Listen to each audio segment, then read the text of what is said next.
Action! Du fond de sa boutique, Emmerich entendait une voix qui parlait en chinois. Deux autres qui répondaient. La condition humaine, c'est ça ton livre de chevet. On n'est pas à vol de nuit ici, merde!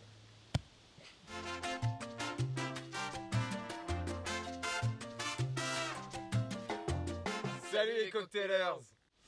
Aujourd'hui, on vous emmène sur les berges du Pô à la découverte de la grappa. Ça fait 2 semaines qu'on est sur la route et il s'est déjà passé plein de choses pour nous. 2000 km au compteur, 12 visites, une quarantaine de grappas dégustés, ainsi que plus d'une vingtaine de vermouths et bien sûr quelques gins, parce que tout le monde s'y met en ce moment. Donc ça y est, maintenant on est rodé.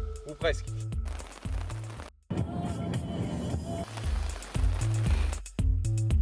Ça passe en cabine. Donc Timothée, qu'est-ce que c'est la grappa? Ah ben, glad you ask. It comes from grape. Grape is a fruit, and before being a fruit, it was a flower. So a nice modern grappa should smell like fruit and flower. You don't appreciate the grappa for the taste, you appreciate for the aftertaste. La grappa, c'est une eau-de-vie italienne faite à base de marc de raisin. Le marc, ce sont tous les résidus secs venant de la vinification. C'est principalement les pépins et les peaux. Donc ce marc est distillé ensuite dans des alambics à vapeur et à colonne de distillation. À la sortie de l'alambic, on a une grappa brute à 80-85 degrés environ. C'est là que le maître distillateur décide si cette grappa est embouteillée directement après une courte période de repos ou si il part en phase de vieillissement, en fût de bois, généralement du chêne, et cocorico, c'est souvent du français. Et avant d'être mise en bouteille, elle va être rectifiée avec de l'eau déminéralisée. Pour les grappas non vieillis, donc jeunes, giovane, comme celle-ci par exemple de chez Marzadro, on sera plus sur de la note florale, du fruit et beaucoup de puissance. Pour les grappas vieillis, invecchiata, on sera plus sur un arôme arrondi par le bois et avec des notes de vanille. Comme chez Bocchino par exemple, sur ce 8 ans d'âge. Les distillateurs de grappa, à l'instar de leurs homologues du rhum et du whisky, essaient d'innover dans le vieillissement. Notamment la distillerie Sibona, qui n'hésite pas à vieillir ses grappas dans des fûts de rhum, notamment d'Appleton en Jamaïque, ou même de whisky de Jack Daniels. La grappa, historiquement, c'est l'alcool du Pô. Elle est faite à partir des déchets issus de la vinification. L'amélioration des conditions économiques à la sortie de la Seconde Guerre mondiale ont changé un peu les exigences des consommateurs qui demandaient une grappa moins rustre, beaucoup plus ronde, beaucoup plus délicate et subtile. Dans les années 60, les avancées industrielles, notamment la distillation continue, ont totalement bouleversé le paysage de la grappa.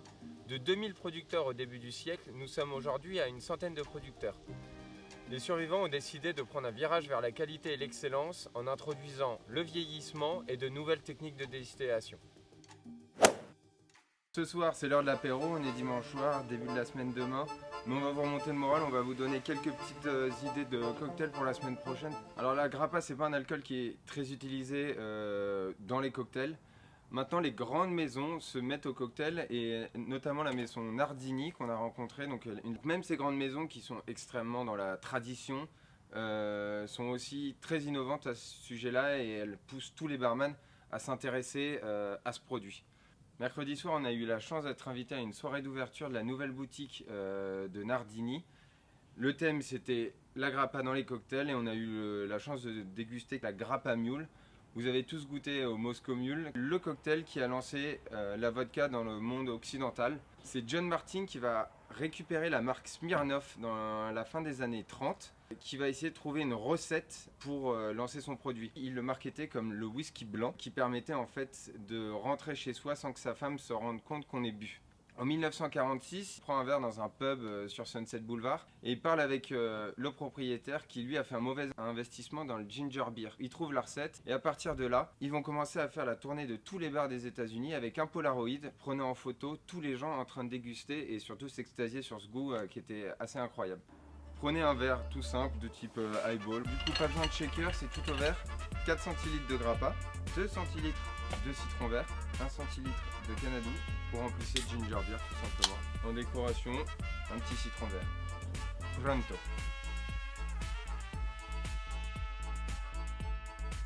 Ah la vache, c'est tellement bon. Bon, alors, cuite assurée parce que ça passe comme de l'eau. On appelle ça un fantomas dans le jargon. Pour la deuxième recette, ce qu'on va faire, c'est une recette qu'on a inventée, qui n'existe pas. On est parti d'un whisky sour, on voulait faire donc du coup une grappa sour, donc c'est avec du blanc d'œuf. Sauf qu'on va rajouter de la mandarine Napoléon, qui est une liqueur de mandarine. En verre, donc on va avoir une coupe. Donc vous remplissez le glace de votre shaker, 4 centilitres de grappa, 2 centilitres de mandarine Napoléon, 2 centilitres de citron, 1 centilitre de sucre et bien sûr le blanc d'œuf. On va shaker tout ça.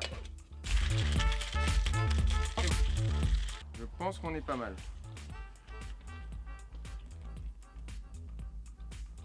Salut. Chin.